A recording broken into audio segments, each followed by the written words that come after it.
And now the mic is on. Hello, everyone. My name is Kristoffer, and today I'm going to present this talk that is called SVGs, the crazy files with XML that make pretty figures. First of all, how many of you have used an SVG before? Okay, a lot. How many have looked inside an SVG before? Also a lot. Yes, so an SVG can be any kind of icon or graphic or figure or whatever you want, basically some kind of vector graphic. It's called scalable vector graphics. A very classical one is this tiger. And if we look inside that file, as some of you apparently have done, we will see this giant gamble of different numbers and letters and XML. And I think I have like a parallel, like backend developers, we say that they are scared of JavaScript. And my presumption might be that some front-end developers might be scared of numbers. So you might be scared right now, but I hope throughout this talk that we can go kind of like from the low water in the pool all the way to kind of the deep water without you being too scared. So first of all, let's try to make a minimal SVG. And we are actually already done. We have it right here. It's just empty. There's nothing there.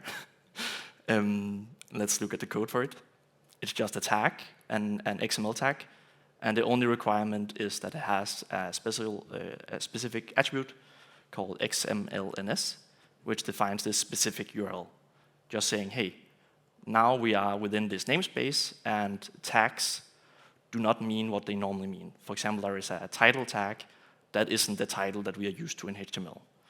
It means something else. But let's try to make something more specific, something visual. The first thing we probably want to do is set the viewbox, which defines the size of the SVG, or like the view that we view inside this SVG.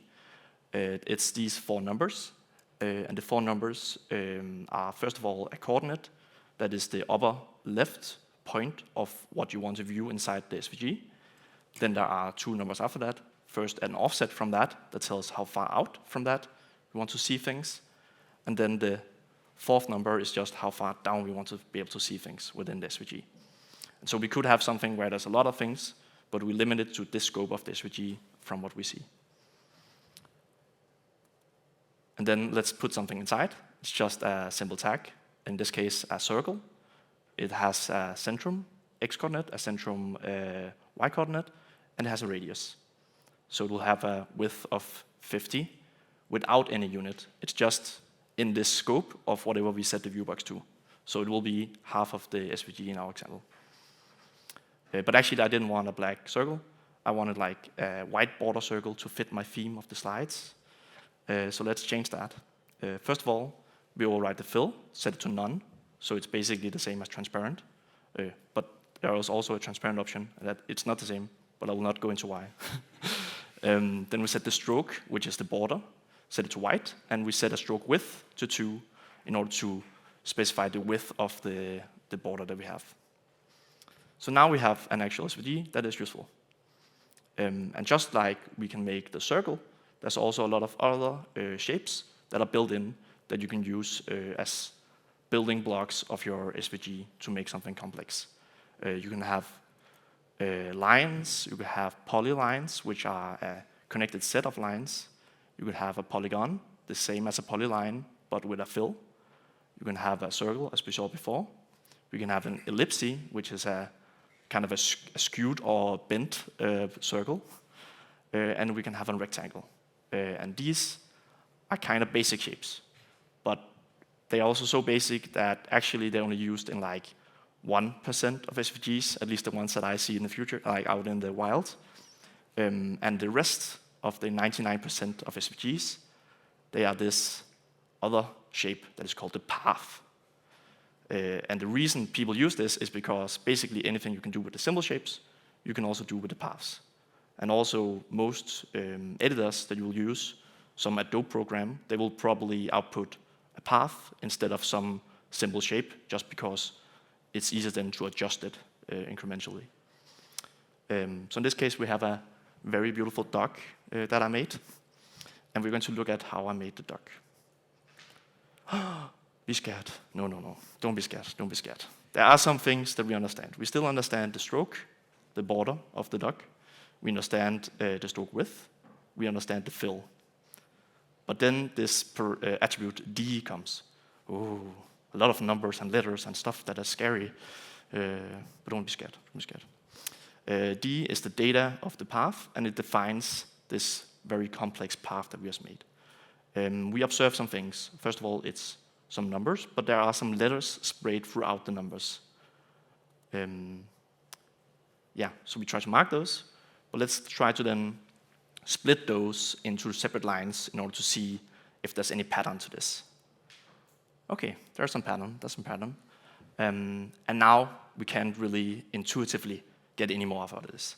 But I can tell you, for example, that C is a command that takes 6 parameters. 6 parameters. So for example, in the second line, we have 12 parameters. So basically, this is just a shorthand of saying, okay, we will have the C command 2 times. We just didn't want to write the C 2 times. So we can make more structure into this. We can split that into 2 lines to see, okay, it's just the C 2 times. We have another C further down. We can do the same. More structure, nice. And yeah, now we have something that is just a set of different commands that makes the path that we see. So let's try to go through the different commands to see what they are and what they do. First of all, we have the M command, the big M command, which moves the pen to some point. So we start off in this specific point, which is where we begin to write. Then the next one is a cubic Bezier curve, which I think is like the one you see the most out in wild. It is 2 points that are connected, and then it has 2 anchors that kind of bend the lines towards those 2 points. You can think of it like a magnet that pulls the start towards the first one and pulls the ends towards the second one. So that makes this tiny little top of the beak of our cute little duck. Then we have another one that makes the bottom of the top of the beak. And then we have a new command, the S. The S is just a shorthand cubic Bezier curve. So it's the same as the cubic Bezier curve, but instead of us specifying the first of the handles, we just take the handle from the previous command, mirror it in its end, and then that's what we use. So basically, the S is used a lot for very smooth curves, like the inner mouth of the duck right here. Then we have another C, the cubic Bezier curve. I want you to all remember all the letters. We have a Q, the quadratic Bezier curves. It's really nice that they chose letters that are like almost fitting. Well, you'll see an exception in a minute. The quadratic Bezier curve, like the cubic, except it only has one handle. So that's both the end and the start of this connection that are pointed towards that one point. So again, if you have something that is very round, you can use the quadratic Bezier curve instead of the cubic. Then we have another C, the stomach of the duck. We have another, we have another, we have another, we have another. And now we come to the head of the duck. And for this, I wanted to have something that is round, because obviously duck heads are very round. So we use the elliptical arc, which is a part of an ellipse, which can be defined with a lot of parameters. So first of all, the ellipse is defined by 2 radiuses, the one in x-coordinate and then the one in y-coordinate. And if they are not the same, then it's ellipse. If they are the same, then it's just a circle. Then we can skew the ellipse in either direction in order to get something that is pointing a bit in another direction. In this case, I pointed 5 degrees. They use degrees, not radians. I pointed 5 degrees backwards because the head is pointing a bit backwards. Then there are 2 flags, which are not really intuitive. I don't think you can intuit those. And basically, I never remember those. I just remember that there are 2 flags. And then I just flip them in order to get this result I want. But in this case, it's 0, 1. So whether it's a large sweep or a small sweep, basically whether we take the bottom half of this ellipse or we take the top part of the ellipse in this case. In this case, we want the top part, the small part. And the other one is the sweep direction, whether we go clockwise or counterclockwise for our shape. If we had picked counterclockwise, then it would have had a very big head because the ellipse would have been up here instead. And then the endpoint as we have for all the instructions. And now I said all instructions have an endpoint. Actually, they don't, because we are missing the last instruction. Right now, you might see like a tiny bit where it's not that beautiful just by the peak. We can fix that with the set instruction, which just closes the loop of whatever point you were ending at and where you started drawing. So just connects those points and makes the completion nice. Yes. So now we understand this, and suddenly this SVG that we had in start isn't as scary. And that's it, but that's only the start. We have other commands that I didn't go through, a lot of other commands. A lot of them are just lower letter versions of the other commands that we've seen, which just means that all coordinates that we used would be relative to the previous coordinate that we had in the command. So you basically only have to understand half and then understand that the lowercase version is the same but relative. Then you can also do animations with SVGs, which is really cool. You can have definitions of like parts of an SVG that you can reuse again and again and again throughout your SVG. You can make beautiful gradients, and you can also transform these SVGs in 3D space within the SVG. Yeah, and that was my talk. Thanks for listening.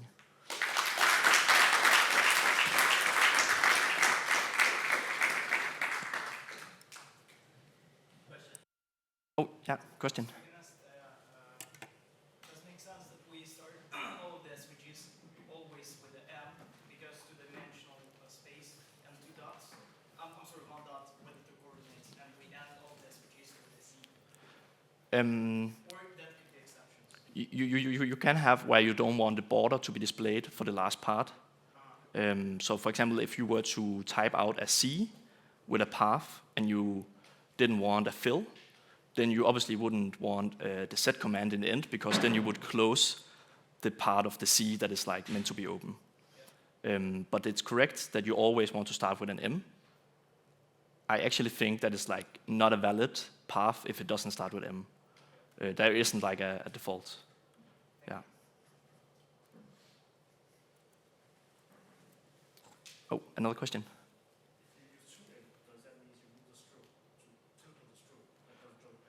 Yeah, so there's both the uppercase M instruction and the lowercase.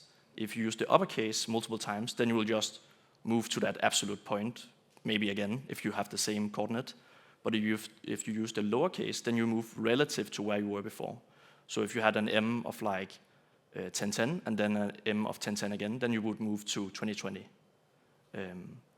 Yeah. Oh yeah, it doesn't draw anything. Exactly, it's like it's erasing the pen from the paper and then moving over there and then beginning there again. Exactly. Thank you.